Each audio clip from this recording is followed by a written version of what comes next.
Ito po yung araw-araw naming nilalakad. Halos every 5:30 or pag bukas pa sila 7 o'clock ng morning. Dito po tayo nag-start sa taas. Pababa po tayo, mga kababayan ko. Ganito po ako kasi actually may asthma po ako. Kaya kailangan ko pong mag-exercise na halos araw-araw, maglakad para exercise po yung aking lungs. At ito po yung pinakamalapit na sa amin. Noong una po, wala pong kalsada to.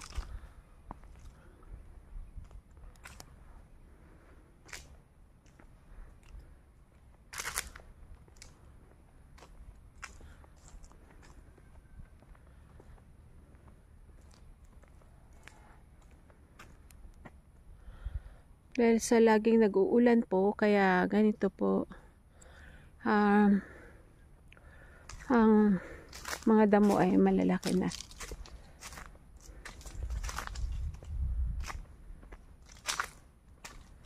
Mga kabataan po ng Lagit Padilla, mga kabataan po pumupunta dito na maglinis pag wala pong pasok. Pero maayos po dito. Magdala lamang po tayo ng para sa pangbasura po natin, para hindi po tayo magkalat.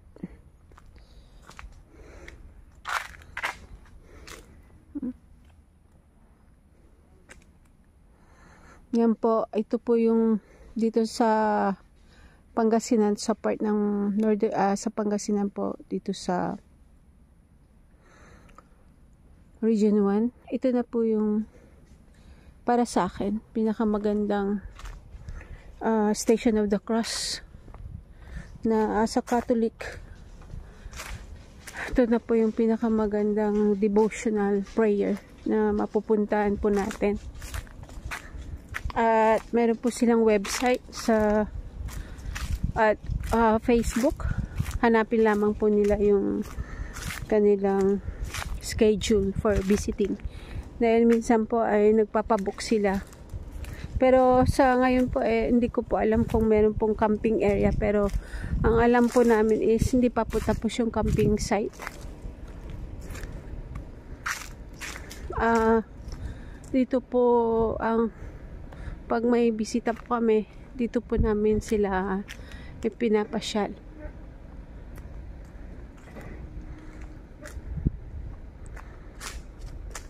Maging bahagi po kayo, mga aking mga kaibigan, mga kababayan ko at sa buong bansa. As a Roman Catholic, Christian Catholic, ito po yung Pilgrim Mountain ng Bugalyon, Pangasinan. Malawak po dito, mga kababayan ko. Maganda po ito, lalo na pag may activities po na para sa mga well-being, yung mga spiritual, ganun.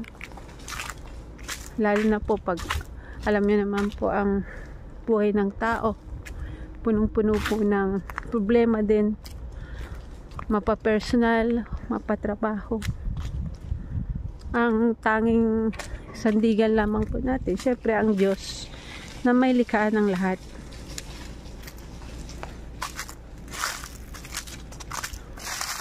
Ito po ay isang imahe ng ating mahal na Panginoong Hesus na nagsakripisyo para sa atin lahat. Bagamat po ay pagka nagpo-post po ako ng mga about sa Catholic churches, ay may mga bashers din po na marami din. Pero hindi ko na lamang po pinapansin. Bagamat ina-explain ko po sa kanila na ang ito po ay isang imahe na remember sa atin kung paano po yung ginawang sakripisyo ng mahal na Panginoong Hesus para po tayo po ay maligtas. Alam naman ninyo po siguro ang sa Holy Bible. Siyempre, nag-aaral din po tayo niyan.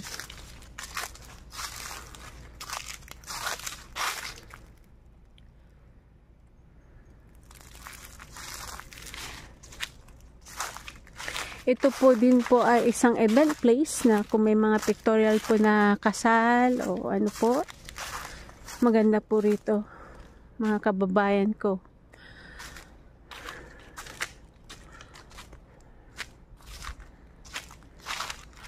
Ito po ay ang pagkakaalam ko po, ito po ay more than 35 hectares. Paki-check nyo na lamang po sa Wikipedia yung kanilang profile, yung kanilang bagamat ito po ay private for the Catholic, mga sa ating mga pare po, mga father na sa Catholic priest, ganun. Pero ito po ay binuksan po para sa ating lahat as a Christian Catholic.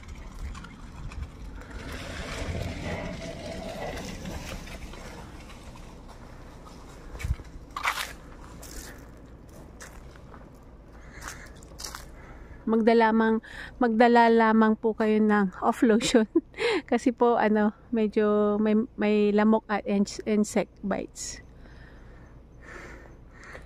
At kung gusto niyo po ng comfort room, meron naman po sa harap din.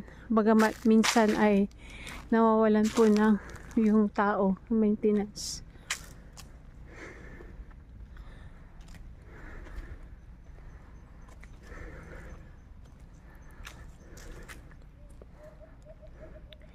Ngayon pagka naglalakad po ako, sinusubukan ko pong kumanta ng awitin, syempre.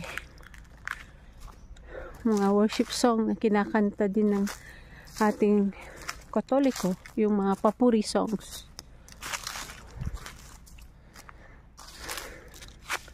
Pag nandito na po ako sa part na to, naiyak ako.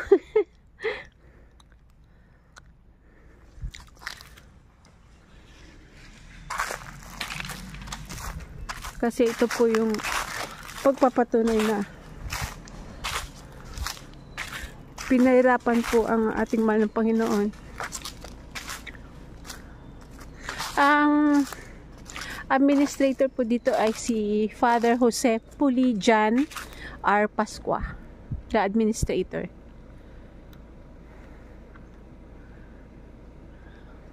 Prayer to Saint Michael the Archangel.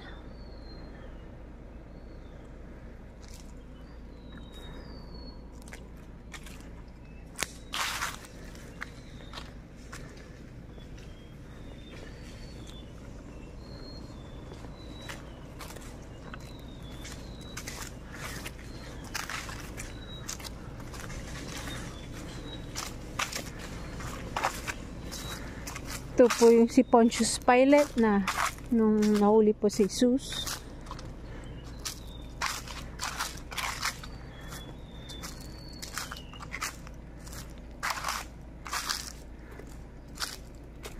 Ito na yung yun, pag tuwing na-stop po ako dito, naiyak po ako. Kasi po, syempre, diba? Naririnig niyo po yun, mga kababayan. Ang marami po dito ay kambing. Dahil ang may-ari din po ay ang simbahan po.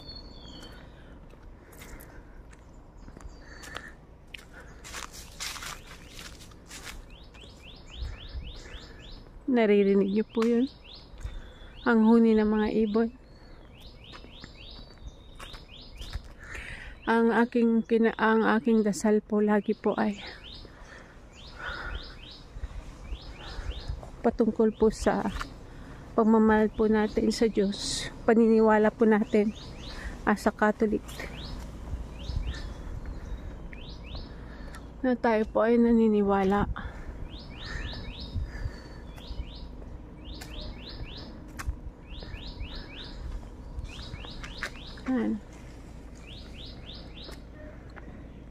Dumami po ito. Itong halaman po dito ay dumami.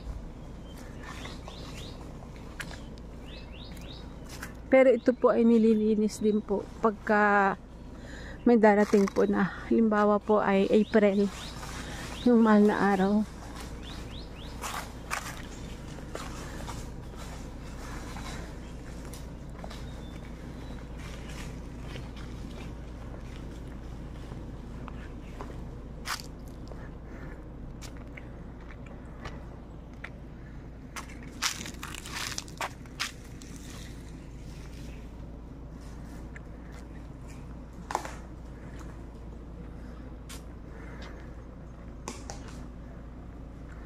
Ito po yung nagdasal ang ating Jesus sa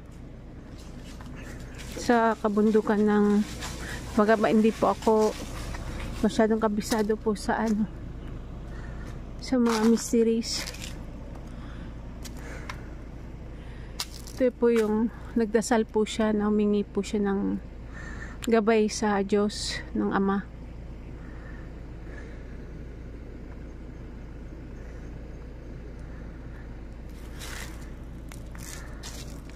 Bago po siya nahuli dahil sa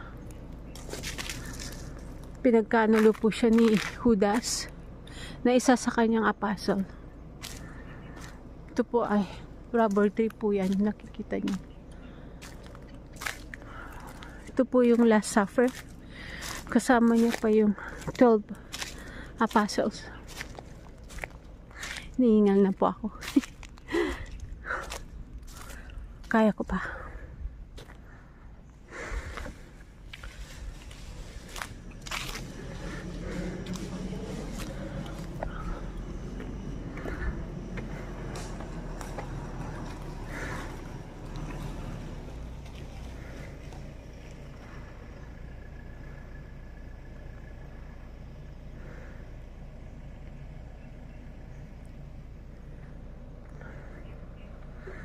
Yung banda rito po, kasi meron po yung Bugalyon Falls ng Lagit Padilla.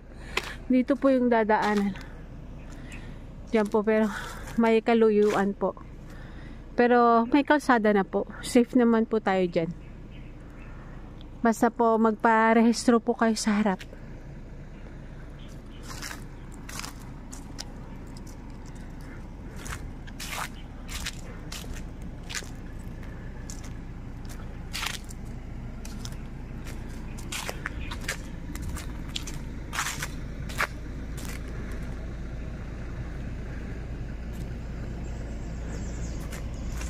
Imagine mo yung dito ka mag-ano ng wellness mo, yung isipin mo lahat ng kabutihan ng Diyos na pinagkaloob po sa atin.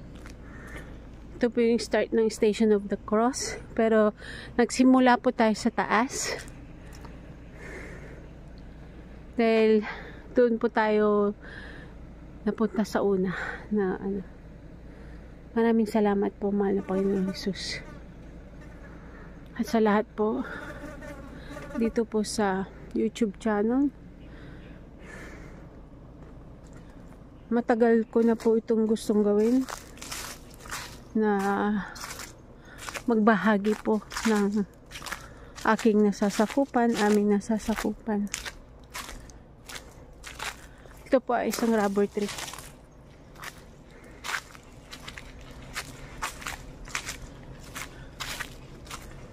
Malawak po ito, mga kababayan ko, mga ka-brother, ka-sisteran, kapanalig. Ang marami po dito ay kambing.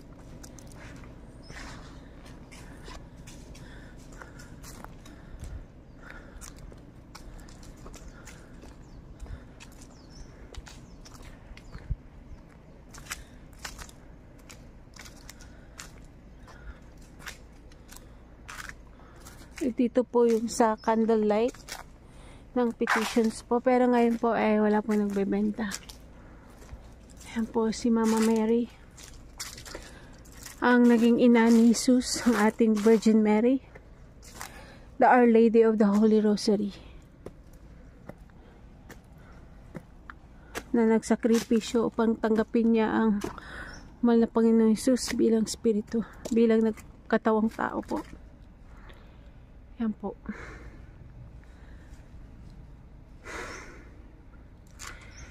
Ay, thank you Lord.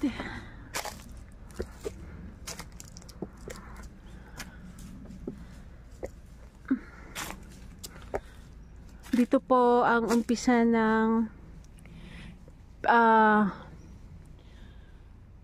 ating tour na Pilgrim Mountain. Napagod po ako. Siyempre, medyo mainit na po kami nag-start. Salamat po, mahal na Panginoon Jesus. Salamat po, Mama Mary. Salamat po sa inyong lahat.